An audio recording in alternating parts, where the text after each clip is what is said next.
MSW master of social work काफ़ी demand में रहने वाला कोर्स है ये, और अगर आप ये कोर्स एएमयू से करेंगे तब तो इसके कहने क्या है।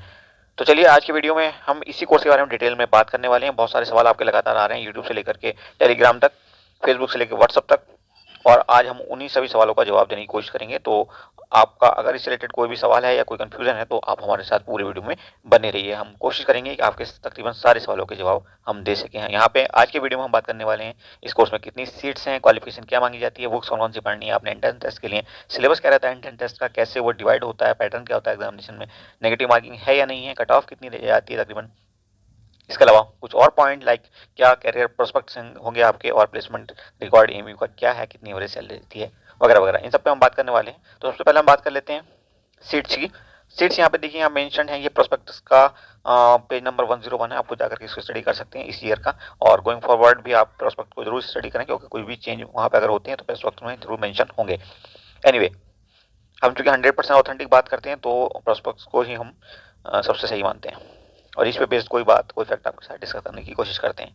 यहाँ पे देखिए आपकी क्वालिफिकेशन बताई गई है, क्या चाहिए आपकी मिनिमम क्वालिफिकेशन, तो 50% मार्क्स आपके होने चाहिए। इन किसी कोर्स में भी आपके 50% मार्क्स हैं तो आप यहाँ पे अलाउड हैं, आप अप्लाई कर सकते हैं इस कोर्स के लिए। एज का यहाँ बैरियर है, 27 साल से ज़्यादा आपकी एज नहीं होनी चाहिए ऑन 1 जुलाई ऑफ सेशन। जो भी सेशन चल रहा है उसके 1 जुलाई को, जो भी ईयर चल रहा है उसके 1 जुलाई को जब आप फॉर्म भरेंगे उसके आसपास जो 1 जुलाई होगी उसको आप देख लेना। ओके, देन आपका सिलेक्शन प्रोसेस, एडमिशन का टेस्ट होने वाला है, और उसके बाद एक 25 नंबर का इंटरव्यू या आप कहिए कि ग्रुप डिस्कशन होने वाला है। तो इंटरव्यू 30 × 6 तकरीबन 180 बच्चे जो हैं आपके इंटरव्यू के लिए बुलाए जाएंगे। तकरीबन 5 से 6 गुना बच्चे बुलाए जाते हैं।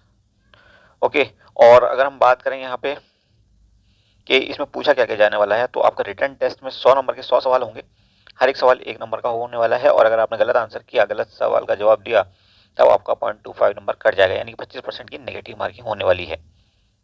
क्लियर? तो नेगेटिव मार्किंग से बचें। अगर आपको डाउट है सिर्फ एक ऑप्शन में तब तो आप टिक कर सकते हैं उसको, लेकिन एक से ज़्यादा में अगर आपने डाउट होने के बावजूद भी कोई ऑप्शन टिक कर दिया तब आपके लिए खतरा बढ़ जाएगा।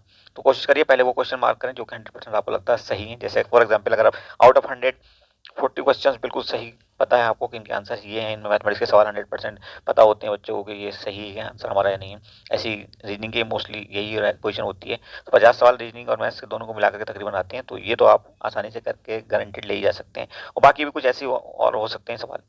फॉर एग्जाम्पल हमने कहा कि 40 सवाल आपके जो हैं वो ऐसे हैं जिन्हें आपको पता है कि 100% सही है, तो 40 नंबर तो आपके आ गए। इन 40 को आप मार्क कर दीजिए अपनी ओमार शीट में। उसके बाद बचते हैं आपके पास 60 सवाल। 60 में से अगर आपके 20 सवाल भी आपको ऐसा लगता है कि उनमें आपको एक ऑप्शन लग रहा है कि यही सही होगा, बाकी कोई ऑप्शन सही नहीं है, बट श्योरिटी नहीं है 100%, तब आप उन 20 को भी मार्क कर सकते हो। और इस ढंग से आप अगर 20 में से 15 नंबर भी ले आए, 15 सवाल भी आपके सही हुए और 5 गलत हुए, तो 5 गलत होने का मतलब 1.25 नंबर आपका गलत कट जाएगा, और इस तरह से आपको ओवरऑल 14 नंबर तकरीबन मिल जाएंगे। तो अब आपका स्कोर 40 + 14 54 हो जाएगा।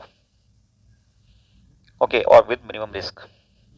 लेकिन एक से ज़्यादा ऑप्शन में अगर आपको डाउट है तो आप बिल्कुल भी टच मत करना, उस सवाल को छोड़ देना।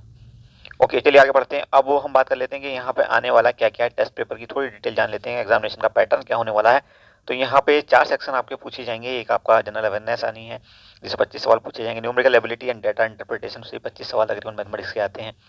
इसके बाद communication skill and comprehension, okay, जिसमें आपकी इंग्लिश आएगी, और उसके बाद रीजनिंग एंड इंटेलिजेंस जिसमें 25 सवाल आएंगे। तो हर सेक्शन से 4 सेक्शन है, यहाँ पे 25-25 सवाल आने वाले हैं। कौन कौन सी बुक पढ़नी है उसके लिए हम आपको डिस्क्रिप्शन में लिंक डाल देंगे, वहाँ जाकर किताब की आप स्क्रीनशॉट ले लेना, तो आप मार्केट से भी आप बाय कर सकते हो, अदरवाइज ऑनलाइन जाकर के भी बाय कर सकते हो। बहरहाल घर बैठे आप पढ़ सकते हो, कहीं आने जाने की जरूरत नहीं है, ना कोचिंग में फीस देने की जरूरत है। हाँ, जो क्वेश्चन पेपर PDF वगैरह हैं, old question paper plus solve question paper, दोनों आपको हमारे टेलीग्राम ग्रुप से मिल जाएंगे। और सॉल्व क्वेश्चन पेपर तो हमारे वीडियो में ही मिलते हैं, और वो भी आपको लिंक वहाँ पे मिल जाएंगे। एनीवे, चलिए अब हम बात करते हैं टेस्ट सेंटर की। तो टेस्ट सेंटर आपका सिर्फ और सिर्फ अलीगढ़ है, कहीं और आप एग्जाम नहीं दे सकते। तो हमने बात कर ली क्वालिफिकेशन की, बुक्स की, कट ऑफ की, सिलेबस की। नहीं, कट ऑफ की हमने बात नहीं की, चलिए कट ऑफ की बात कर लेते हैं। तो कट ऑफ जो है वो मेनली 3 फैक्टर्स पे डिपेंड करती है, और कट ऑफ को ये कहना कि वो फिक्स होती है गलत हो जाएगा। ठीक है, तो कट ऑफ को फिक्स ना माने, अच्छी तैयारी करें। बहरहाल वो फैक्टर्स हम डिस्कस कर लेते हैं, कौन कौन से फैक्टर हैं जो इसके लिए रेस्पॉन्सिबल हैं कट ऑफ के लिए, ताकि आपको ज़्यादा क्लैरिटी आ सके और आप ज़्यादा कॉन्फिडेंस से तैयारी कर सकें। तो ये हैं वो 3 फैक्टर्स जिन पे कट ऑफ डिपेंड करता है।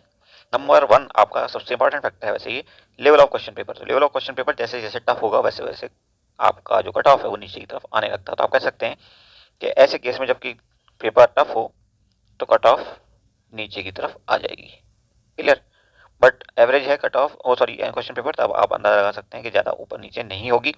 अब दूसरे दोनों फैक्टर्स की भी हम बात कर लेते हैं। दूसरा फैक्टर होता है नंबर ऑफ सीट, जो कि अमूमन फिक्स होता है, तो इसका कोई खास इंपैक्ट आप डायरेक्टली महसूस नहीं करेंगे क्वेश्चन पेपर की कट ऑफ के ऊपर।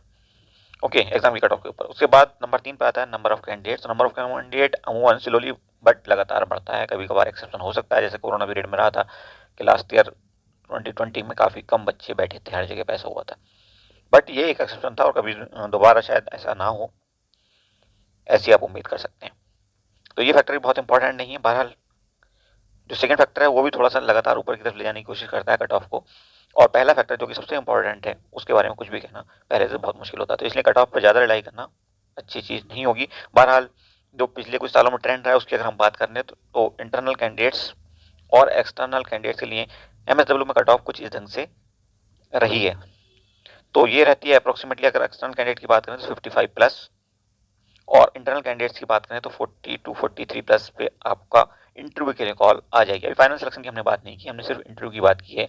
तो इंटरव्यू में अगर आप कॉल एक्सपेक्ट कर रहे हैं तो आप 42 प्लस में एज ए इंटरनल कैंडिडेट होने चाहिए, और एक्सटर्नल कैंडिडेट हैं तो आप 55 प्लस में रहेंगे तो ज़्यादा अच्छा रहेगा। और अगर आप 5 मार्क्स और ऐड कर लो तो तकरीबन आप कह सकते हैं कि आप 100% सिलेक्शन की तरफ आगे जा रहे हैं। यानी कि आप अगर 60 प्लस में हैं external candidate, as external candidate, तब आप काफ़ी हद तक सेफ है कि आपका फाइनली एडमिशन हो जाएगा। इंटरव्यू के लिए कॉल भी आ जाएगी और इंटरव्यू के बाद सिलेक्शन भी आपका तकरीबन हो जाएगा।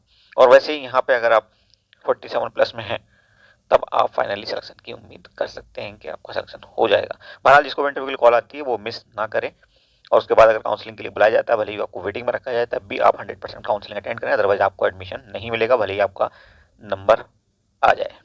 ओके, तो काउंसलिंग मिस नहीं करनी है।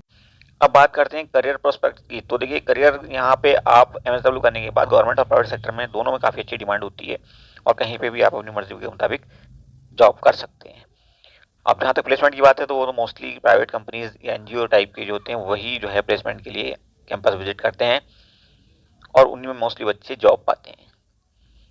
अब बात आती है ये कि कितने बच्चों का प्लेसमेंट हो जाता है, तो तकरीबन सभी बच्चों का प्लेसमेंट आसानी से हो जाता है, कोई ऐसी दिक्कत नहीं होती। कैंपस में ही प्लेसमेंट हो जाता है एमयू के अंदर ज़्यादातर बच्चों का। हाँ, अगर हम एवरेज सैलरी की बात करें तो वो जो है अप्रोक्सीमेटली आपकी 30,000 के आसपास स्टार्टिंग एवरेज सैलरी बच्चों की होती है per month, 30,000 per month. Okay, तो अब ऑलमोस्ट हमने आपके सभी सवालों का जवाब दे दिया। नेगेटिव मार्किंग है, कॉशियस रहना। अगर सवाल में कंफ्यूजन है तो बेहतर है आप उसको छोड़ दें, या फिर अगर एक ऑप्शन में ही आपको लगता है कि ये हो भी सकता है, नहीं भी हो सकता, और बहुत चांस है कि यही आंसर है, तभी आप उसको टिक करेंगे, अदरवाइज नहीं।